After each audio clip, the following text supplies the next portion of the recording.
Hello guys, ndabashimiye cyane kubw'umwanya mwiza w'agaciro mwampaye mugakora subscribe ku channel. So uyu munsi rero tugiye kuvuga ku mugabo w'agatangaza, umugabo wubatse ibigwi agatuma aka kanya ubutuvugana igihugu cyacu kimeze neza cyane. So n'umugabo w'agatangaza kuko n'umugabo wubatse ibigwi bikomeye, navuga ko uyu munsi tubikesha kuba tumufite. So uwo nta wundi ni His Excellency Paul Kagame. So our president wacu mwiza dukunda cyane, n'umugabo mwiza rwose, burya ni nifura rwose cyane, bitewe n'iki n'ibikorwa byiza yagiye akorera abanyarwanda, bigatuma kugeza ubu ngubu rwose twavuga ko mwijwi rimwe dufite kumushimira cyane. So uyu munsi rero ngiye kuvuga ku nama 10 wakwigira kuri president His Excellency Paul Kagame. So izo nama 10 zagufasha nawe of course wamwigiraho byinshi, ko ntago navuga byinshi ushobora kumwigira kuko ni ibintu byinshi yagiye akora kubirondora ngo mirangize byagorana, ariko uyu munsi nagutemo zimwe mu nama 10. Ubwo nawe nushaka kugira ibindi runaka bihagije umwigiraho, uzafite umwanya uhagije ukurikirana speeches zose, kuko ni speeches zirimo amagambo menshi y'ubwenge yahindura ubuzima bwawe uramutse uyumvishe ukayatega amatwi. So niyo mpamvu uyu munsi gena gutogeranyijemo inama 10, hanyuma rero nkaza no kuguha bonus zigera muri 3. So nta gutinda rero kadutangire. So reka tuhere ku cyambere. Inama ya mbere shwa kwigira kuri His Excellency Paul Kagame ni inama igira ati move forward in a time of disasters. No kuvango ewana gukomeza guhangana n'urugamba rukomeye, icyo bita move forward in time of disasters, kwihanganira bikabije ibihe by'amagi akomeye, ukiyemeza gufata risk iri hagati yo gupfa no gukira. Donc no kuvango ibihe by'amagi, abantu benshi ntago barasobanukirwa ikintu bita ibihe by'amagi. Ibihe by'amagi ni bya bihe biba bikomeye. Nk'urugero reka dufata urugero ubwo ngira ngo 94, yes, muri genocide, ngira ngo wabonye ko ntago byari byoroshye kugira ngo igihugu cyongere kigire ya freedom, kigire peace, kigire abantu bagire peace of mind. Ubone ko nyine abantu bafite intekerezo zifite amahoro, wabonaga ko abantu bari bihebye cyane, bafite ibibazo. Hanyuma rero ku moving up cyase cyo iyi move forward nindi kuvuga yafashije His Excellency Paul Kagame gufata risk, ravuga ati reka tugere ducungura ubwoko bwacu, ntitugume kwemera ubwoko bwacu bupfa rubi. So rero iryo shyaka yagize no gufata risk yari iguye mu icyo gihe, kuko urumva ntago byari byoroshye, ihari hagati yo gupfa no gucya, ariko kuvuga ati nkwiye gufata risk kakuri ikintu nk'iki cy'agaciro. So navuga ko ubuhangange bw'uyu mugabo n'ubunararibonye bw'uyu mugabo buhera ubundi nushaka kuvuga ko buhera muri 94 ubwo yakoraga igikorwa cyatunguye isi yose,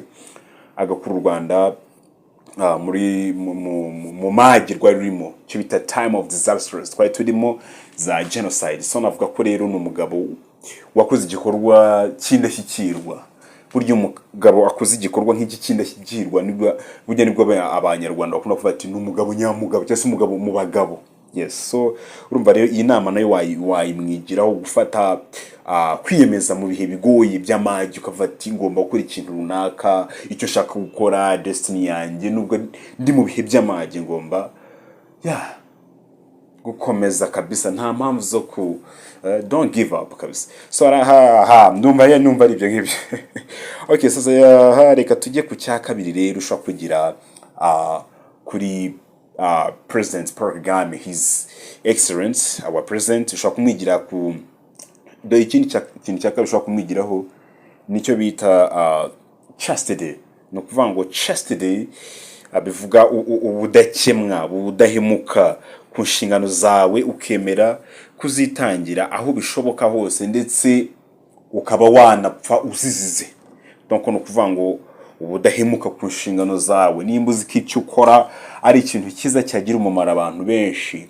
Donc nk'urugero, reka dufate urugero kuri president, no kuvuga ngo yafashe yiyemeje gukurikira intego yari afite, ashyiraho bwa budahimuka n'ubudakemwa mu myemerere ye n'ibyo yizera kugira ngo bimufashe gukomeza ajya imbere kandi akura igihugu mu magi cyari kirimo. Urumva ari cyo kintu nacyo wakimwigiraho, chastity, kudatezuka na gato ku bintu bijyanye n'amahame yawe wemera wahisemo uzi neza ko yagufasha. Doko no kuvanga ibintu bye byagufasha. Iyi nama wayigira kuri His Excellency kuko yakoze iki kintu cyanadufashije twese. Urumva ko ni inama nziza cyane wamwigira. So reka dukomeze rero sasa ku nama ya gatatu ushaka kumwigiraho. Icyo bita inama ya gatatu iragira ati the temperance in the temperance in the mindset. Yes, just bita nibyo bita temperance and emotionally. Yes, temperance and emotionally. So don't no kuvuga ngo abantu birabagora abantu benshi kugira icyo bita temperance in emotionally. No kuvuga ngo if the temperance and emotionally ushobora kugenzura ibintu byinshi bitandukanye. So icyo bivuga kwitonda mu myanzuro ufata mu buri munsi, kutayoborwa n'amarangamutima mu myanzuro yawe ya buri munsi, ngo ugira amarangamutima akuganze akubuze gukora ikintu cyiza cy'agaciro. So iyi rero ni imwe mu ndangagaciro ikomeye cyane abantu dukwiye kwiga tugafata. Doko no kuvuga ngo kutagamburuzwa n'ubusa n'amarangamutima yari yose akujemo n'ibyo wiyumvishemo byako kanya bikakugamburuza ku ntego zawe wari wariyemeje, imigambi yawe ikaba yaferinga. So iyi rero nayo ni inama twakwigira kuri His Excellency Paul Kagame, kuko urumva ubwo yafataga uyu mwanzuro yashyize imbaraga nyinshi cyane mu kutaganzwa n'amarangamutima, ahubwo aravuga ati ngomba gukora ikintu cyose cyashoboka kugira ngo igihugu cyacu kizabe igihugu cyiza cy'amata n'ubuki, kibe igihugu cyiza umunyamahanga yakwifuza guturamo. Kandi muri kubona ko abanyamahanga rwose bari gushyira imbaraga nyinshi mu kuza kujoininga igihugu cyacu, bagituramo, bifuza kukibamo bitewe n'imyanzuro myiza yaturutse kuri His Excellency. So rero no kuvuga ngo ni ikintu cyiza cy'agaciro cyane. Ni inama twamwigiraho nawe ubwawe yagufasha mu buzima bwawe gukomeza ikintu bita temperance in emotionally, kwitonda mu bintu by'amarangamutima cyane, ahubwo ugahitamo ikintu gikwiye. So reka tujye rero sasa ku nama ya kane. Iyi iranareba cyane n'umuntu wari wese wifuza kumenya ikintu kijyanye na leadership, uyu muntu wese wifuza kuba yagira itsinda runaka ry'abantu ayobora, kuyobora company, kuyobora communities zitandukanye z'abantu, ibintu nk'ibyo ngibyo, kumuyobozi mwiza, kumurida mwiza, kuba wayobora company yawe neza, abakozi bawukoresha, ibintu nk'ibyo ngibyo. So no kuvuga ngo rero iyi nama ya kane iragira iti the professional guidance. Donc no kuvuga ngo icyo bita professional guidance no kuvuga ngo kugira imiyoborere iri professionnel. Iyi rero ni iranga His Excellency Paul Kagame, imiyoborere myiza iri professionnel yamugize igihangange rwose, akaba akomeje gutera imbere mu buryo bugaragarira ijisho ndetse na buri umwe wese akayibona bitewe ni guidance. Donc guidance nziza iha umuntu wese uyoborwa nayo, ikamuha iyo freedom, peace, ikamuha ya joy yo kwishimira uburyohe bw'igihugu. Iyo ni inama twakwigira kuri our president His Excellency Paul Kagame. Kurumva ikintu nk'iki nicyo navuga ko isi ikeneye, kuko guidance ni ikintu kugora abantu benshi cyane, aba leaders benshi bayoboye amantuza menshi atandukanye y'abantu. Ikintu bita guidance ni ikintu kigoye, kibagora cyane. So no kuvuga ngo rero nk'uburyo urebye u Rwanda ukabona nawe kora ubushakashatsi, biremera rwose gukora ubushakashatsi kwingingo, ugakora ubushakashatsi ukareba ubuyobozi buhari, guidance ubona ko ari guidance nziza isi yose ahubwo ikeneye. Niyo mpamvu n'ibihugu byinshi bituruka iyo hanze bikaza kwigira kuri guidance yacu. So rero navuga ko ni bwa butwari tuvuga buri munsi babukwiye kuranga abantu. So rero our president ni intwari cyane, ni umugabo rwose wafatiraho urugero, ni umugabo mwiza cyane, ugwa neza rwose, burya nagwa neza cyane, burya agwa neza, n'umuntu mwiza burya mu buryo bugaragara mu bijyanye n'imiyoborere, mu bijyanye no kuyobora abantu, ama organization menshi atandukanye, n'umuntu mwiza cyane burya. So rero kumwigiraho rero navuga ko wamenye ibintu byinshi, tumwigiyeho ibintu byinshi mu buryo butandukanye. So ikintu kijyanye na professional guidance, so iki kirareba n'aba readers benshi cyane bose bari kunyumva, n'umuntu wari wese washaka kuba umurida, kuba umurida mwiza, ukubaka leadership nziza ikomeye. Ntekereza ko wakwigira kuri His Excellency Paul Kagame. His Excellency Paul Kagame rwose wamwigiraho. Iyi nama nayo yagufasha mu buzima bwawe. So reka tugere rero sasa ku nama ya gatanu ushobora kwigira kuri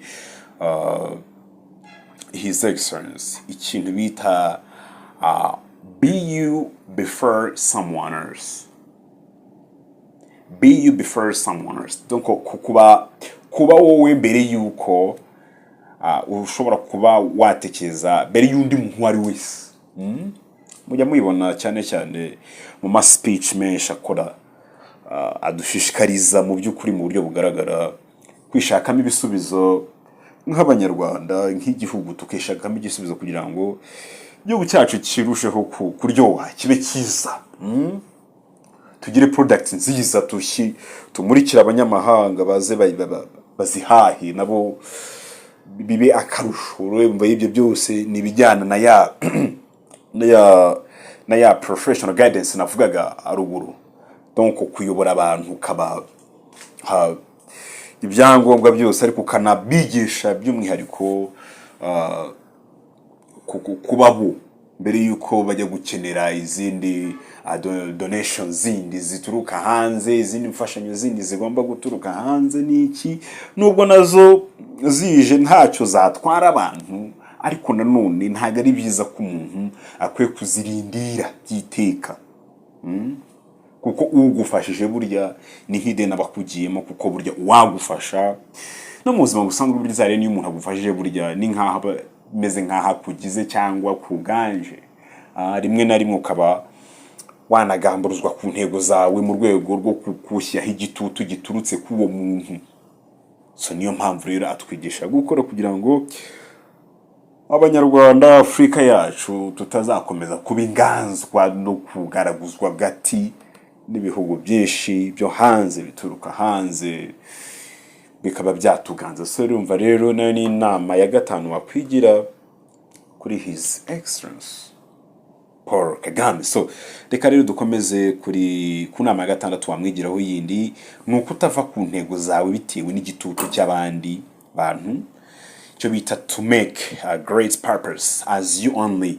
Donc no kuvuga ngo gukora kutagira igihunga n'igitutu kivuga gitari ko nudakora iki kuko muhatse, kuko mfite icyo ngomba kuba nguha, kuko utabikoze rero ntago nanjye ngira icyo nkora.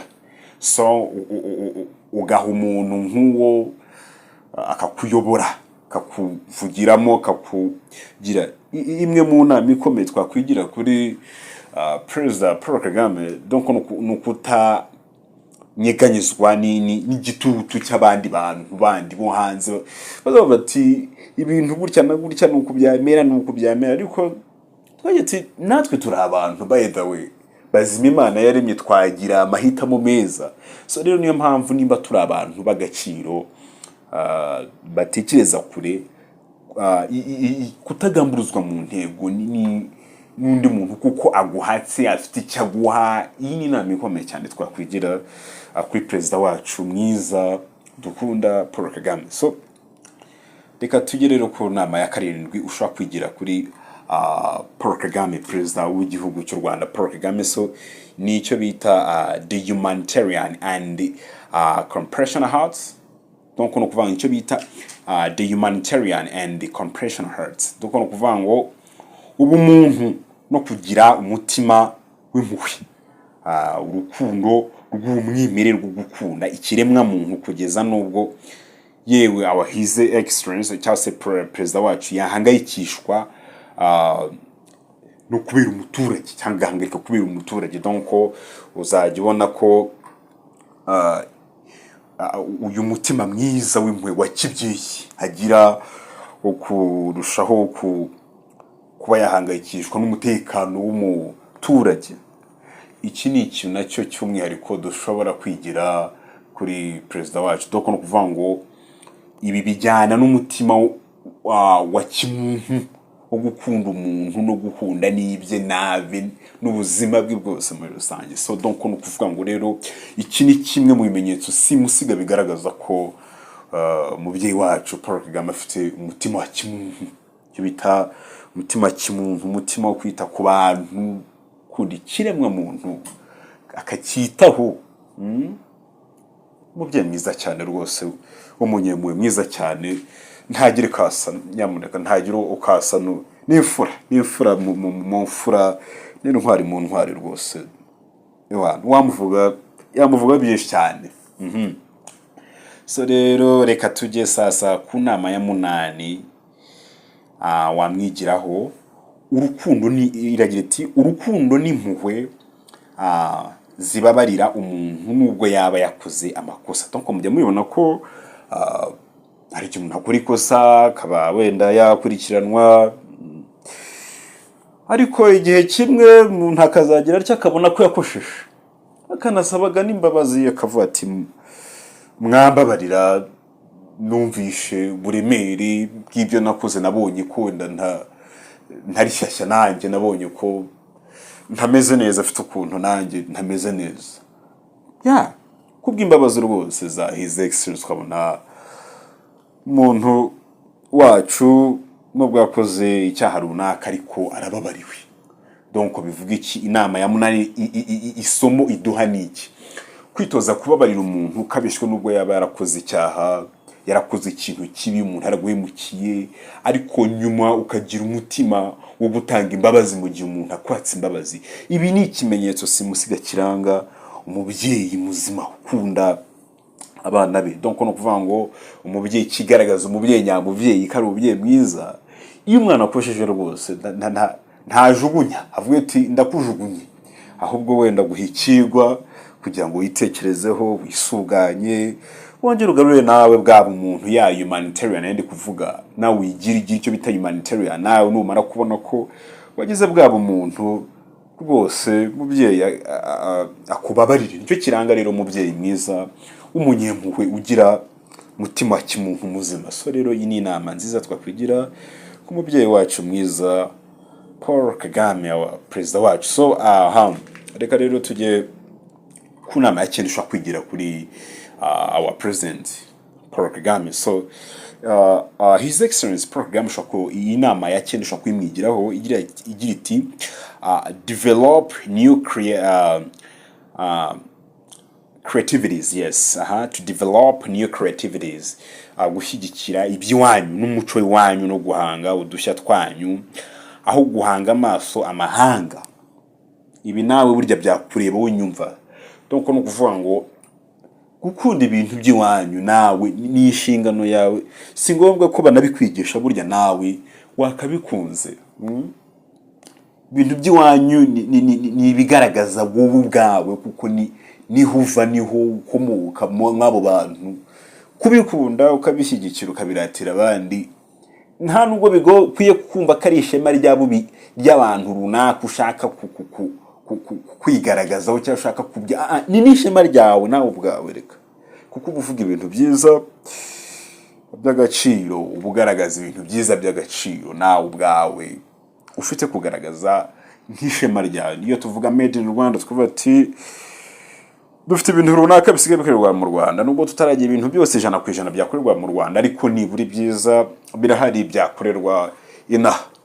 Kubyo n'umunyamahanga ashobora kuviyo yose akaza kagira igikoresho runaka kikamunyura kikamugwa neza, kandi gikuye hehe mu gihugu mw'imbere, mu gihugu cyacu cy'u Rwanda. So ni ikintu cyiza cyane cy'agaciro. Rero nimwe mu ndangagaciro nawe wagira, ikaba inama wakwigira kuri his excellence Paul Kagame, mugabo mwiza cyane w'intwari rwose wamwigiraho izi nama za guhindura ubuzima bwawe gukunda gukunda iby'iwanyu ugakunda ibyo mukora nyamuneka nubwo byaba biciriritse ni iby'iwanyu nibyo bikuranga urabihungira hese kandi ariyo nkomoko yawe utegetswe kubikunda nta n'ukwiye kwirwa yiyuha icyuya avunika kwigisha gukunda ibintu by'iwanyu rwose kubikunda ni umuco wawe birakubiriye bisa neza cyane ubikunze rwose ntacyo biba bitwaye so reka tugere ku nama ya 10 wakwigira kuri His Excellency Paul Kagame. Inama ya 10 ngamwigiraho nicyo bita trying for the better against economic crisis in the youth communities. Iyi nama irakomeye uyumve neza reka nyisubiremo trying for the better against economic crisis in the youth communities. Donc no kuvango sinzi niba mujya mwitegereza mukareba ikintu bita economic crisis hano kwisi hose irakaze irakomeye ariko ngira mwagiye mubona ko leta y'u Rwanda igerageza guha urubyiruko amahirwe atandukanye yo kugira ngo rugerageze kugaragaza impano zarwo wenda ntago twavuga ngo bose uko bangana bahise bashyikirwa 100% ariko ubona ko nibura nabyo ubona ko rwose biri kugenda biza ku bushobozi buzagenda bugwira nuko n'igihugu gitera imbere ubona ko giha amahirwe urubyiruko so urubyiruko rero nimba rudashobora kubyaza amahirwe ruhabwa na leta na government mu by'ukuri ntekereza ko bwaba ari uburangare bukomeye nimba hariho uburyo urubyiruko rushobora gukora ishoramari rugafashwa rugashyigikirwa no koroherezwa mu bijyanye n'ishoramari cyane cyane nk'urubyiruko na amahirwe dukwiye kubyaza umusaruro so rero nawe ubwawe si ngombwa kutegereza ko ari leta gusa bikora nawe ubwawe ushobora kuba ufite amafaranga runaka menshi kabata ariko nanjye amafaranga afite nanjye mfite gusharinga umuntu nkagira umuntu ufasha agakora business wumva nkagira umuntu nanjye mbanira nkamufasha si ngombwa ngo tuzategereze ko wenda ari uko leta izagira icyo ikora kugira umuntu wacu ave mu buzima bubi nawe ufite icyo ufite burya wamufasha ntibibujijwe nawe kumufasha nta cyaha kirimo nawe wabikora burya niyo mpamvu tuvuga duti ni inama wayimwigiraho uyimwigiho rero nawe yagufasha ugafasha abantu benshi guhangana n'ikibazo cya economic crisis kiri hano hanze mu mafaranga ufite ugashingira abantu batandukanye business ibigo byo kwikorera mu bintu nk'ibyo rwose ugafasha abantu benshi so urumva nabyo ni ibintu byiza nk'ibyo by'agaciro twakwigira ni inama y'agaciro twakwigira kuri president wacu kuko adushishikariza kwenshi gukora ibintu byiza byo kwishakamo ibisubizo gukora ishoramari gukora ni ibintu byiza cyane twamwigira so rero reka tugere sasa kuri bonus naguteguriye umunsi umva nagwaye inama nyinshi hanyuma rero reka tugere kuri bonus ya mbere ari neza ku mwanya wa 11 yaragira ati icyo bita humanitarian assistance guhangakishwa n'umutekano w'umuturage bimwe mu biranga umutima wa kibyeyi w'impuhwe wa His Excellency Paul Kagame bimwe mu bintu burya biranga umutima y'impuhwe umutima burya nawe uzareba umubyeyi wawe ikizakwereka ko afite impuhwe nuko akugira impuhwe rimwe na rimwe burya n'ikiranga n'umubyeyi mwiza ugukunda nagucyahirega burya yanaguhana akagucisha akanyafu kugira ngo burya impuhwe zizigusakareho zikugira umuntu mwiza w'ejo hazaza w'indashyikirwa ubwo n'urukundo rw'impuhwe iyo burya ku mubyeyi mwiza akunyosha akantu k'akanyafu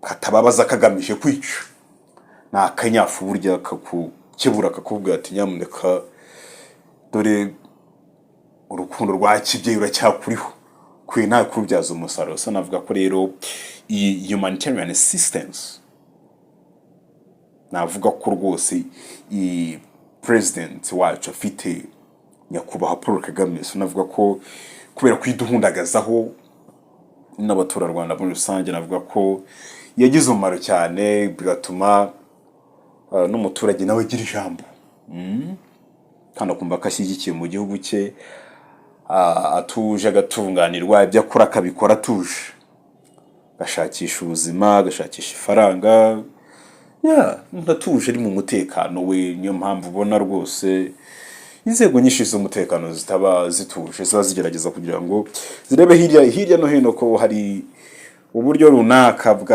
bakoresha kugira ngo barinde umutekano w'umuntu, w'abantu n'ibyabo, kugira ngo ibintu bigende neza. So ibyo byose nibiranga wa mutima mwiza wa nyakubahwa Perezida Paul Kagame. So hanyuma rero reka tugere kuri bonus ya kabiri, ari neza ku mwanya wa 12, imwe mu nama nanone wakwigira kuri His Excellency Paul Kagame, kwirinda gucunaguzwa n'abandi bantu ngo nuko hari icyo bakurusha.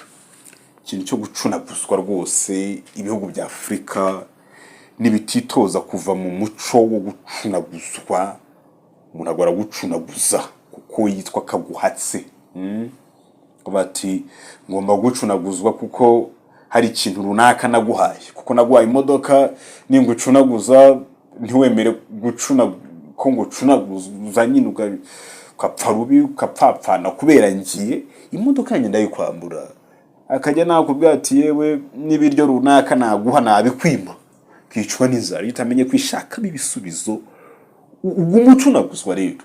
Niyo mpamvu mubona His Excellency Paul Kagame ahora atubwira ati kwishakamo ibisubizo bizabafashaga namwe n'imiryango yanyu kwikura mu buzima bw'amage n'ibihe by'amagi akururwa no kuba iteka ryose muhora muteza ibiganza abantu runaka bari aho hanze bategereje kubafasha. Namwe rero mukabaha rugari komeza kubaganza, babicira ejo hanyu hazaza, babicira ubwisanzure, freedom yanyu bayangiza.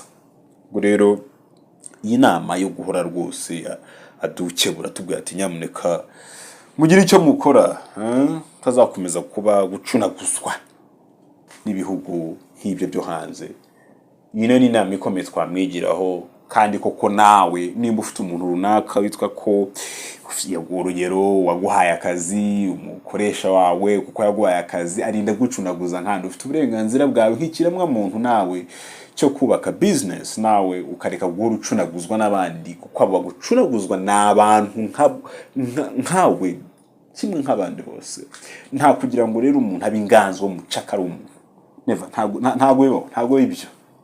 Nimba unabikora rwose umenye ko atari byo. So urumva rero iyi nama nawe irakureba rwose. Reka tujye rero sasa ku nama ya nyuma, ari nayo isoza ikiganiro gutegura cy'umunsi. Inama ya nyuma ni iragira ati it's like to be who were suffered because of the communities. Donc to be who were suffered because of the communities. Donc no kuvuga ngo kuba umuntu wababara kubwo kwitangira abandi. Iyi ni imwe mu ndangagaciro y'ubumuntu ya kimuntu yaranze umutima w'impuhwe wa His Excellency Paul Kagame, ubwo yafataga umwanzuro akavuga ati dukwiye kugerageza igihugu cyacu tukacyubaka bundi bushyashya kugira kizaba igihugu cyiza kandi umusaruro murana ko warabonetse rwose. Ni nko kuvuga ati umurima bahinze icyo gihe warize turi gusarura turya ku mbuto ziryoshye zahinzwe na His Excellency Paul Kagame, ubu turi kuziryaho rwose. ni ibintu by'umugisha, izi n'imbuto z'umugisha. Rero se niyo mpamvu tuvuga duti izi nama uko ari 16 urumva zose nkube hamwe n'izi bonus zirimo byahindura ubuzima bwawe. Kandi tugeze ku iki kintu cya nyuma, ku inama ya nyuma ndimo nkubwira, ni ibyo gaciro rwose, bisa neza, biraryoshye kuba umuntu ushobora kwitangira abandi. Kavatireka nkuri business bimvune, ishaka amafaranga nkuri business, ariko urugero nubaki ikigo runaka kizafasha abantu bafite ibibazo bitandukanye runaka byabaye imbuto, nawe ukashyira umusanzu mu kubaka igihugu cyawe. Burya ni icyo bita kwitangira abandi. So rero yino ni inama, ni imwe mu mwihariko w'ubudasa bw'umutima butwari n'impuhwe byaranze Paul Kagame our president kugira ngo tube dufite igihugu cyiza kiryoshye nk'uyu munsi. Igihugu cy'u Rwanda rwose kiraryoshye cyane, kiraryoshye, temba amata n'ubuki rwose, kiraryoshye nk'uko wafata amata ukayavanga n'ubuki ubundi ukanywa ugashisha wumva rwose kumva vitamine ukuntu zituma ushisha wumva. So rero ni ibintu byiza cyane, nyamuneka izi nama uzikurikize, uzishyira ahantu ku mutima wawe, uzisevinga ahantu, uzandika ahantu, zahindura ubuzima bwawe byiteka, zikazatuma nawe umuntu mwiza, ugira umutima w'impuhwe, urukundo, kubera izi nama zishobora nawe kukugira umumaro. So yewe murakoze cyane rero, reka mbashimire cyane rero. Hanyuma rero ndatekereza yewe ntacyo ntabakoreye ngo mba hizi nama nziza zabafasha rwose namwe zigahindura ubuzima bwanyu. So nyamuneka nimugire ibihe byiza rero, Nyagasani abiteho muri byose. Hanyuma rero ubundi jyewe reka dusubire ubutaha ku ngingo izabigezweho icyo gihe. Yewe wagira ngo sinabashimira mbabwira nti Nyagasani abiteho. Murakoze cyane, mwamfuramwe, murakarama, murakagira ubuzima bwiza, birakabuko rwose. Nuko reka duhure ubutaha. Murakoze.